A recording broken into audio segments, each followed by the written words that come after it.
इस वक्त हम मौजूद हैं एशिया की सबसे बड़ी दूध डेयरी में। ये डेयरी है बनास डेयरी, बनासकांठा जिले में आती है गुजरात के, और इसके एक नए प्लांट का प्रधानमंत्री नरेंद्र मोदी कर रहे हैं उद्घाटन।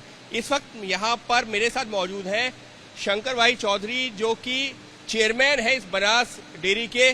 शंकर भाई, एशिया की सबसे बड़ी डेयरी, उसी के एक नए और प्लांट का उद्घाटन, क्या खास? वैसे बनास डेयरी का एक प्लांट बनासकांठा जिला में था, पालनपुर में, और ये नया प्लांट हम यहाँ पर बना रहे। वैसे और प्लांट हम लोगों ने कानपुर में, लखनऊ में, फरीदाबाद में 3 जगह पर लगाया है, लेकिन एक ही डिस्ट्रिक्ट में और दूसरा प्लांट लगाने की जरूरत इसलिए पड़ी कि एक हमारी कैपेसिटी टोटल कुल मिलाकर 50 लाख लीटर की पर डे की कैपेसिटी थी हमारे पुराने प्लांट में, लेकिन यहाँ पर दूध की क्षमता इतनी बड़ी कि आज पीक सीजन में 90 लाख लीटर पर डे का दूध एक डिस्ट्रिक्ट में यहाँ से कलेक्शन करने का काम यहाँ पर हुआ। मतलब 90 lakh litre per day production हो रहा है? इतना दूध हमारे यहाँ पर आ रहा है अभी। अच्छा, और प्रोडक्शन इससे भी ज्यादा हो रहा होगा फिर तो? मैं मानता हूँ कि 2 साल में 1 करोड़ से ऊपर पहुँचेंगे।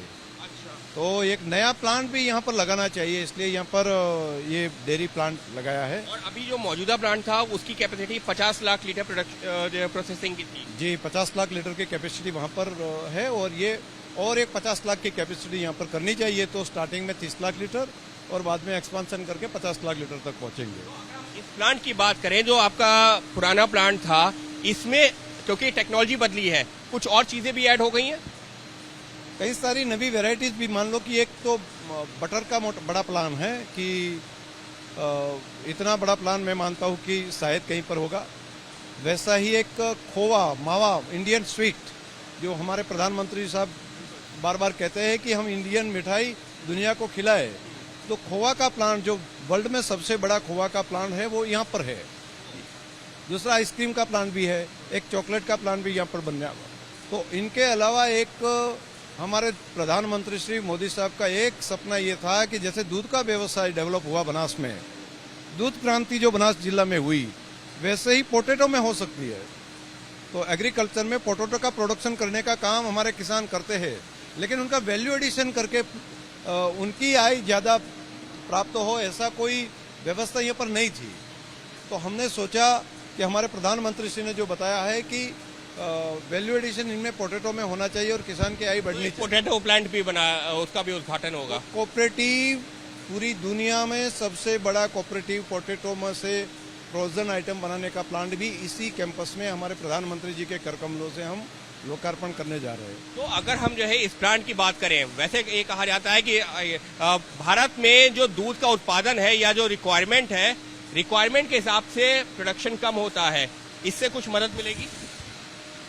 बिल्कुल। पूरे देश में मानो कि अभी भारत में प्रोडक्शन बढ़ रहा है, लेकिन उनको कोल्ड करना, उनका वैल्यू एडिशन करना, ऐसे प्लांट पूरे देश में कम है। तो ये करने के कारण यहाँ पर और अलग अलग वेरिएशन भी मिलेंगे, प्रोडक्शन भी ज़्यादा होगा, लोगों को दूध भी क्वालिटी वाला मिलेगा।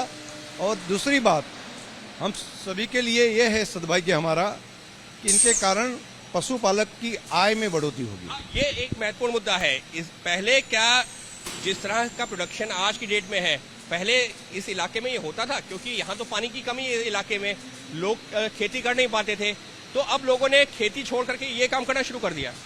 यहाँ पर पानी कम है, यहाँ पर 12 मासी कोई नदी नहीं है, लेकिन दूध की नदी है, और ये कारण ये रेगिस्तान है, नजदीक में पहुंचा है।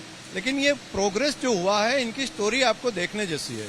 2014 में जैसे देश के प्रधानमंत्री मोदी जी बने, तब हमारे जिले के किसानों की आय पर मंथ 280 करोड़ के बगल में थी, 280 करोड़ एक महीने की।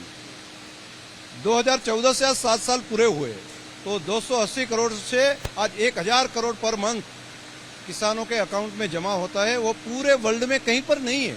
नहीं, अगर मैं सिर्फ ये दूध के लिहाज से बात करूं, तो जो किसान पहले फसल नहीं उपजा पाते थे, आज की तारीख में आप ये कह रहे हैं कि पूरे इलाके में किसानों ने यही काम करना शुरू कर दिया? नहीं, और भी है, एग्रीकल्चर के और भी प्रोडक्ट है, लेकिन दूध में इतनी बढ़ोतरी हुई कि 280 करोड़ की जगह पर 1000 करोड़ पर। 50 साल से ये डेयरी है वैसे, लेकिन 50 साल में 280 करोड़ तक पहुंचे थे। और ये 7 साल में 1000 करोड़ तक पहुंचे हैं। 4 गुना हो गया है। हाँ जी, और अब तो जो है जिस तरीके से नया प्लांट बन रहा है तो ये तो और ज्यादा। बिल्कुल। पूरे वर्ल्ड में कोई ऐसा डिस्ट्रिक्ट नहीं होगा कि जो एक डिस्ट्रिक्ट इतनी दूध के उत्पादन करता है। पूरे वर्ल्ड का मैं बोलता हूँ, ब्राजील, डेनमार्क, अमेरिका कोई भी देखो, लेकिन यहाँ पर हमारे किसान जो प्रयास कर रहे हैं, पुरुषार्थ कर रहे हैं, इनके पीछे एक पूरी स्टोरी है। हम सिर्फ दूध लेने का काम, वैल्यूएडिशन करने का काम करते नहीं है। ये हमारा छोटे छोटे लोगों ने साथ मिलकर अपनी डेयरी बनाई है। तो उनमें डेयरी का प्रोडक्शन करना, वैल्यू एडिशन करना, मार्केटिंग की व्यवस्था, अमूल जैसी हमारी भरोसा वाली हमारी ब्रांड है। और इनके अलावा देखो तो जो गाय भैंस है, इनकी हेल्थ के लिए भी 108 जैसी व्यवस्था है हमारी पास में। तो हमारी 250 वेटरनरी डॉक्टर की टीम दिन रात खड़ी रहती है। तो ये वो वजह है जिसकी वजह से अब बनासकांठा, शंकर जी की माने तो सिर्फ देश ही नहीं, एशिया ही नहीं, बल्कि दुनिया भर में सबसे ज्यादा दूध उत्पादन करने वाला जिला बन गया है। और इतना दूध उत्पादन दुनिया के किसी देश में, किसी जिले में नहीं होता है, ये कहना है शंकर जी का। और उसकी वजह ये रही है कि यहाँ पर किसानों को मौका दिया गया है कि आप अपने दूध को लाइए, जो भी जितना भी कंजम्पशन होगा वो आप यहाँ पर दीजिए आकर के इस प्लांट में। और प्लांट की कैपेसिटी कम पड़ी तो और एक नया प्लांट लगाया जाएगा जिसकी शुरुआत प्रधानमंत्री करेंगे। तो किसानों को ये भरोसा दिया गया है कि जितना भी प्रोडक्शन होगा वो कंज्यूम होगा, यानी कि वो जो है ले लिया जाएगा और उनको उचित कीमत मिलेगी। और इसी वजह से आज बड़ी संख्या में बनासकांठा जिले की बात की जाए, आसपास के इलाके की बात की जाए, तो यहाँ पर किसान खेती की तुलना में बड़ी संख्या में ऐसे किसान हैं जो अब दूध उत्पादन में लग गए हैं। सहयोगी कैमरा पर्सन मनोज त्रिपाठी के साथ अंकित गुप्ता, एबीपी न्यूज, बनासकांठा।